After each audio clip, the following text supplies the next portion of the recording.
Como é que é essa questão das indulgências? Essa questão repete lá. Essa questão das indulgências era uma coisa fabulosa, pois já não me lembro qual era o Papa, se era o Leão X ou não foi.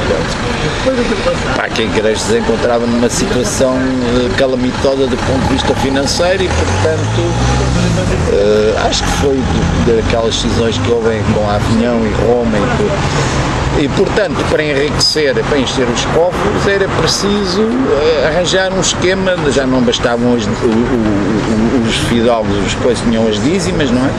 Eles então inventaram a história das indulgências, quer dizer, iam pela Europa fora, com os emissários, e cobravam um X segundo o tipo de pecado e o grau de pecado que tu tinhas cometido. Então é assim, violou a irmã, é X, assassinou o pai, Y, bom, mais ou menos isto exagerado.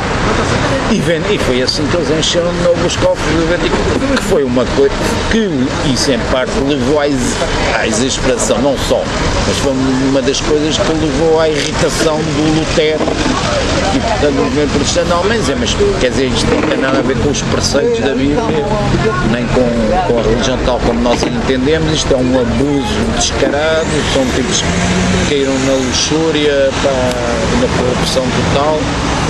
E daí veio a indignação desse movimento, uma parte do protestantismo parte daí. Mas há uma decisão muito mais importante que é devido a um fator interessantíssimo, que é o aparecimento da tipografia da imprensa com o Gutenberg.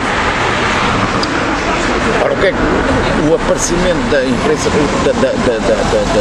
da prensa, portanto, da tipografia, faz com que, de repente, os únicos tipos que podiam transmitir o saber até essa altura, que eram os eruditos da Igreja, portanto, faziam a sua própria interpretação das leis divinas, da interpretação da Bíblia,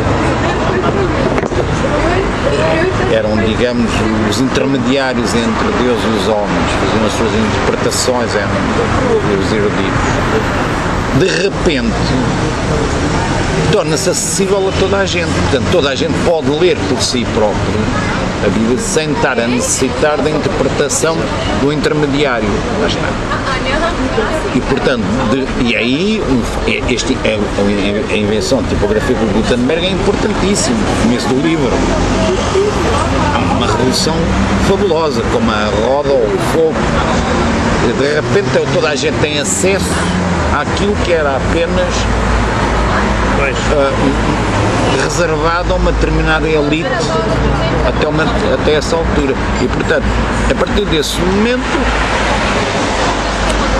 os luteranistas, os protestantes, etc., que ainda não estão constituídos como tais, mas nesse processo de emancipação começa do sujeito, dizer, mas bolas, porque é que eu preciso da intervenção disto? Eu sou suficientemente inteligente e capaz, a minha relação com Deus é uma relação de ordem pessoal, interior e íntima, eu não preciso para cá de tipos que me estarem a dizer o que é que eu devo pensar e como é que eu devo estar a interpretar isto.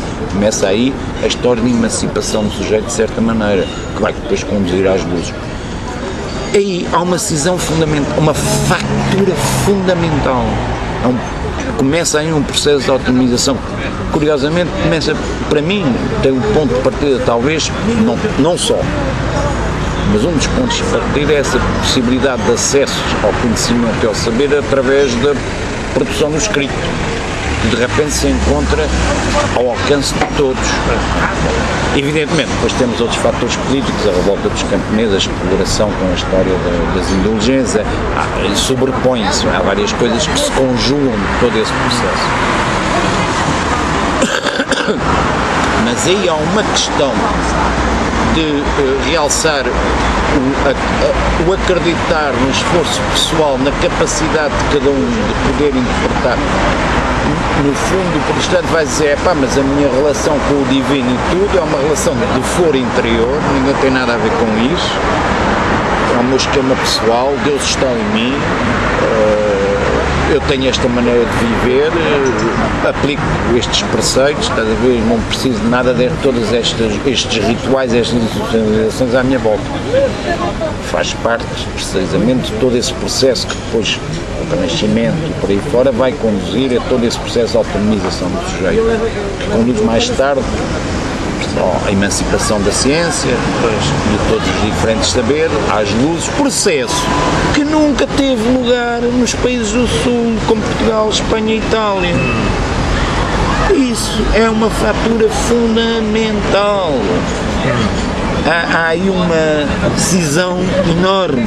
Eu agora não quero, é claro, depois não podemos cair em esquemas simplistas e abusivos de pôr de um lado o pessoal católicos, porque há muitas correntes dentro do catolicismo, e do outro lado pôr os protestantes como uma reação extraordinariamente positiva de capacidades de emancipação do sujeito, porque também tem os seus fanatismos, os seus desejos. O calvinismo, quer dizer, aspectos do calvinismo também são angustiantes. Há a teoria calvinista que só há certas pessoas que estão predestinadas ao saber e as outras, por mais que se esforcem e que fazem, nunca poderão ser salvas e tudo, e portanto não podemos fazer nada em relação a isso.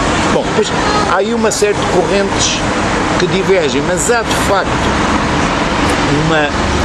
uma linha de separação aí que se escolheu a certa altura, que é a capacidade do indivíduo, e isso também, e foi isso que desagradou também na Igreja com a história do Galileu, porque não era tanta questão de discutir se era a Terra que andava, girava à volta do Sol ou o Sol à volta da Terra. A Igreja acomodava-se a todos os tipos de teorias, desde que se continuasse a acreditar piosamente num Deus transcendente, etc. O problema não era esse. O problema com o Galileu, o Kepler, etc., para a Igreja nessa altura foi que, pela primeira vez, o homem podia demonstrar que podia dar uma explicação de um cosmos racional por si próprio, sem ter de recorrer a uma instância transcendental.